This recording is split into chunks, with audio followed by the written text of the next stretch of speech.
Known to be the airline for airlines and tour operators, Avion Express is acknowledged as one of the world's largest ACMI and charter airlines. With 2 decades in the industry, the airline and its subsidiaries' footprint extend to Europe, Asia Pacific and South America, backed by its fleet of over 50 Airbus A320 aircraft. Today, the airline is on the verge of establishing an AOC in Latin America while aiming to carry over 10 million passengers worldwide. Its CEO, Darius Kajokas, has been a part of its management for nearly a decade, overseeing its growth and development, and now he aims to expand the airline's global presence and fleet capacity to 100 aircraft. Now, looking at Avion Express, you've been in the industry for over 2 decades, and you're known to be the airline for airlines and tour operators. What does that mean in the market today for your business, and how does that reflect your operations? So essentially, we are a B2B company. We are never in the ticket selling business. We provide our services mainly to the airlines. And the main reason why our business exists is seasonality, because there is this different seasonality between different continents. And our home market is Europe, but we tend to fly in regular year in 5 different continents. And we are investing a lot of efforts in recent years to do more business outside of Europe in regions such as Americas, Asia, Africa as well. And so far it's going quite well, so we want to continue. Looking back in 2019, you were awarded ACMI Operator of the Year. Obviously, fast forward to today, you're operating a much bigger and wider operation, again in Europe, Asia Pacific and South America. What would you highlight that has most changed operationally in the last 5 years in the business? You live in the company every day, and the growth which happened, it arrived gradually. So it was a day-to-day investment, day-to-day effort, and now we are here. Of course, this is not a final destination. Now we are, I hope, just at the humble beginnings, of a long and successful journey. So when you live and experience the growth day to day, you don't see the shifts, big shifts, I would say, right? At the same time, when you reflect a bit on 2 or 4 years back, obviously the company became more professional. Our global footprint increased, and of course the business became more complex. And when the company is growing, you constantly need to think about how to have the right team in place, right organizational structure, what is out there for you in the future, and the planning horizons. I think they increased both on the commercial side, on technical side, on operational side. So this is the reality of the business. And since the business is growing every year, the planning and responsibility horizons, they grow up as well. And we need to be savvy about that and also really plan ahead. So this is the peculiarity, I would say. Now, you mentioned organizational structure. Going back to 2021, which is 3 years ago, you initiated a corporate restructuring. Fast forward to today, you've announced that you fulfilled your obligation to creditors. This is 2 years earlier than planned. What would you say, contributed to this internally and externally outside the business? Oh, indeed, it was quite a journey, the restructuring and really good schooling. In terms of what made it a success, I think multiple factors. Of course, if we look internally, the resilience, creativity at times of the team. I think myself, I spent more than 10,000 hours on calls and meetings during COVID times with creditors. And if we combine all the team effort, I think the number would be 5 or 10 times more than that. So really, I think we took the crisis from a personal approach point of view. And in the end, in every business, we deal with not legal entities, but with people who are running them. So we really try to make a humble and person-to-person approach in terms of how we restructure the business. And of course, last but not least, the market bounced back really quickly. I mean, if you look at IATA's predictions, everybody was expecting the market to bounce back in 25 or 26, but actually it came back in 23 already, or 22 almost. So I think market bounce back was really important as well, of course. And just looking at the market, and we'll speak more on that, you're also part of Avia Solutions Group, obviously today known to be the world's largest ACMI capacity provider. Now, what breadth and impact does that bring to your own operations as Avion Express?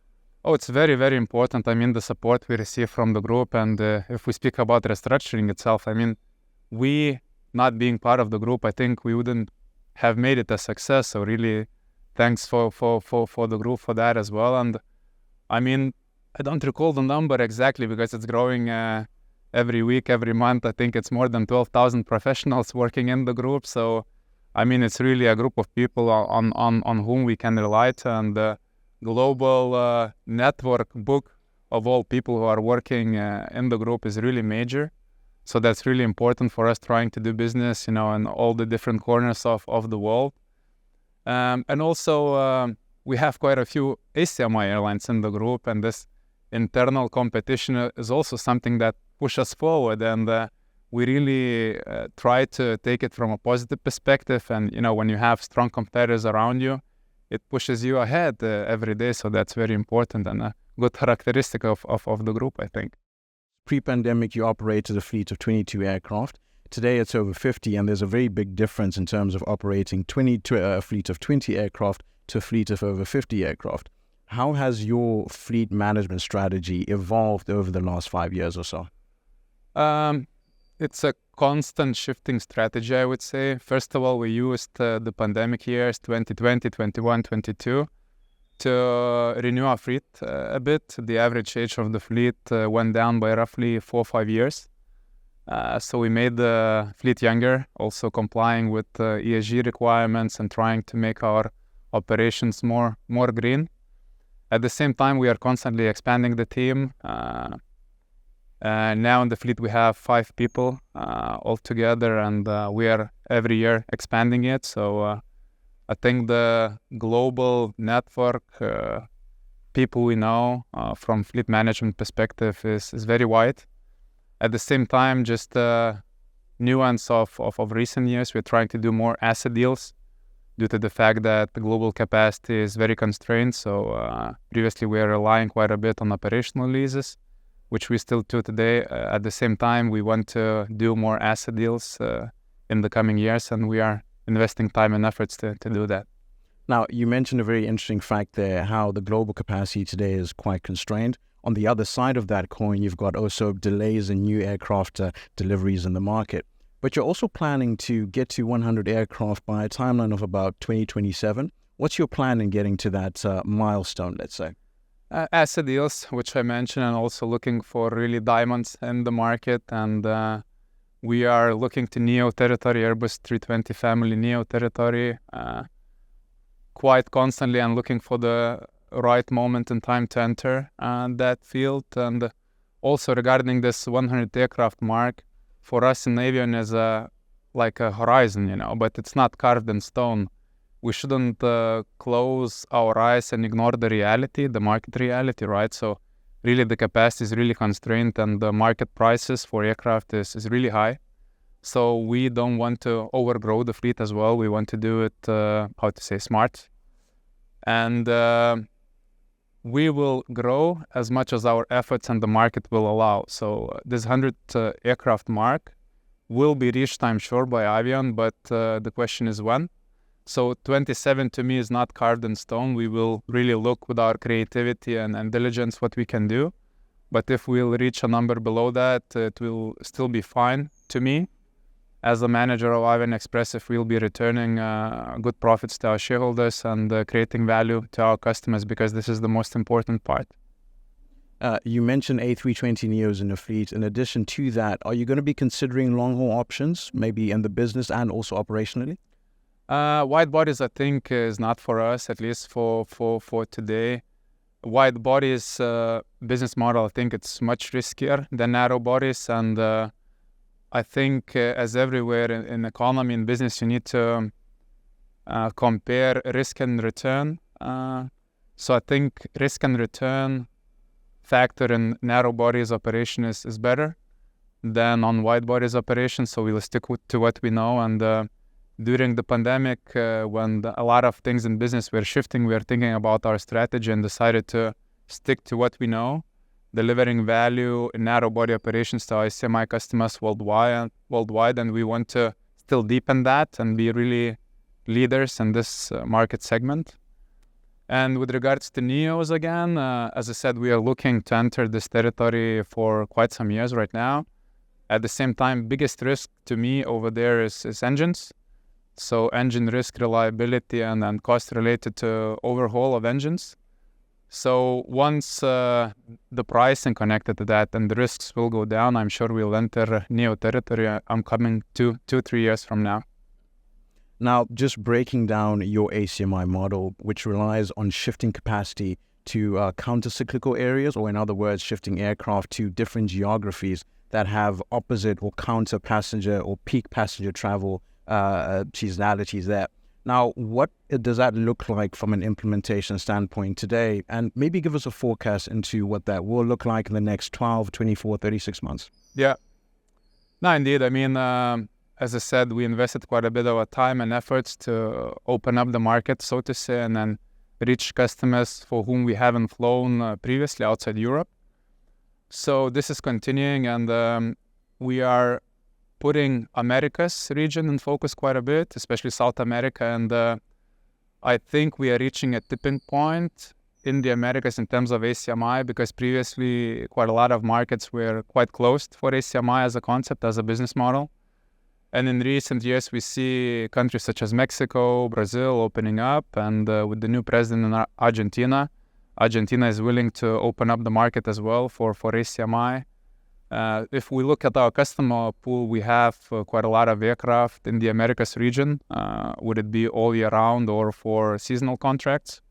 So I think the markets are really, really opening up to ACMI, and we are very glad and humble being part of that story as well. Just, you mentioned Americas there, and you're currently in the process of establishing an AOC in Brazil. What in particular would you highlight as, or what was attractive in terms of you deciding to establish an AOC, particularly there in Brazil? Oh, I think Brazil is a very, very great country, and it's a very developed market in terms of aviation. They have 3 pronounced players, Azul, Gol, and Latam Brazil. And market in terms of narrow bodies is more than 300 aircraft. And as any country in the world, they have their own seasonality. And they are south of equator, so seasonality compared to Europe is counter-cyclical. So that's very good for us. And I think the efforts of the country and the local civil aviation authority, which is called ANAC, is towards fostering foreign investment, and we want to be part of that and really provide, with our business model, benefits, operational and financial benefits to the local airlines. And I'm really glad that we are already in stage 3 of the certification. We want to certify the airline in Q4 this year, just to be ready in time for a high season in Brazil still this year. Now, looking at Avion Express's pilot culture, how are you navigating the current market demand for pilots? There's several things we do. First of all, we search for pilots outside of Europe. Last year in our team of pilots, we had 550 pilots approximately. Out of that, 120 was from continents of outside of Europe. Also, we are partnering with BA Training, which is a group entity as well, and with them, we purchased a brand new Airbus A320 CO Neo simulator. And this is helping us with training quality, also training standards. So it's also very well accepted and appreciated by the pilots. Also with BA Training, we are embarking on a project which is already launched. It's called Pilot Runway, whereby Avion Express will be financing the studies of new pilot cadets. This will assure that we have the pipeline of first officers for years to come, and the initial uptake of potential students of this project is very, very optimistic. And it's a really win-win, because Avion will have sufficient flow of pilots in the future, and also we are helping students which are not necessarily having enough of finances to live their dream of becoming a pilot. So it's really a nice project which is helping for people to embark on piloting careers as well. And also within Avion, we do a lot of things. Obviously, in the past few years, we grew quite a lot, and piloting team grew as well. And we really want to foster the personal relationship. We have a lot of different communication channels with the pilots, written, verbal, personal, on-site communication with the pilots. And we really want to foster the one team approach to have good connection between the office, which is in Malta and in Vilnius right now, and also opening up a new one in Brazil just now. So we want to have a really good connections between the office and the pilots. And pilots, as you know, they're usually roaming the globe, spending time in Asia, in the Americas, in Europe. So they are in distant locations. It's very important that we keep the one team mentality. There's such a strong emphasis and recognition of people within Avion Express's culture. Where does this originate from? It's quite natural, Michael, I think, and it's all in the people, and people around us. And if you think about it, we as individuals, we are rather limited,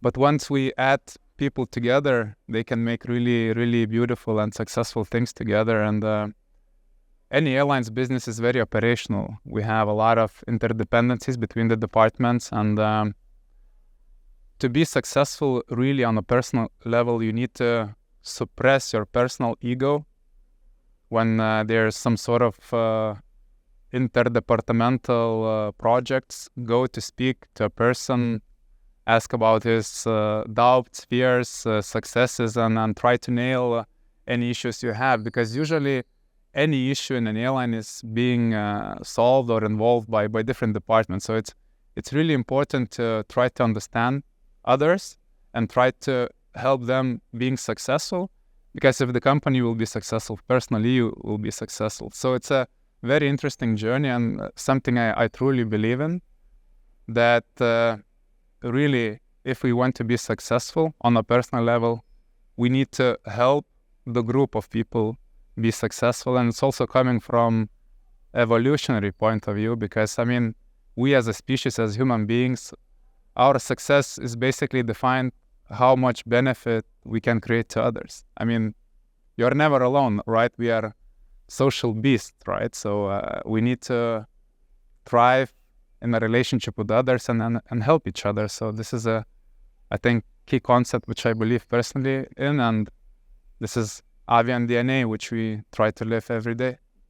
Now, you've given us this picture of where Avion Express was 5 years ago, where it is today, and we just want to get a bit more of where the company is going to be in the future. Obviously, you're coming off a record year in 2023 with over 7 million passengers carried, and this year you've got an optimistic target of over 10 million passengers carried. Now, what can the industry expect from Avion Express going forward in the years ahead? Attention to people, Michael, continuous attention to people. And I think the main thing is to create value to our customers. This is why we are here, right? And this is why we are expanding to other continents as well, just to provide them benefits, operational and financial benefits that the ACMI model can provide, mainly due to seasonality. And we'll relentlessly keep concentrating on that and grow organically in the coming years. And success of others will be our success as well. So again, the same principle, as much of benefit and usefulness we'll be able to create to others, it will return back to us in terms of growth of revenue, growth opportunities to people, because the company will expand and people will be able to grow. Maybe we'll be able to review the salaries, etc., etc. So it's all connected, and I think it originates really in a value creation moment. So we will keep focusing on creating value to our customers, and I think this will be the key thing for us.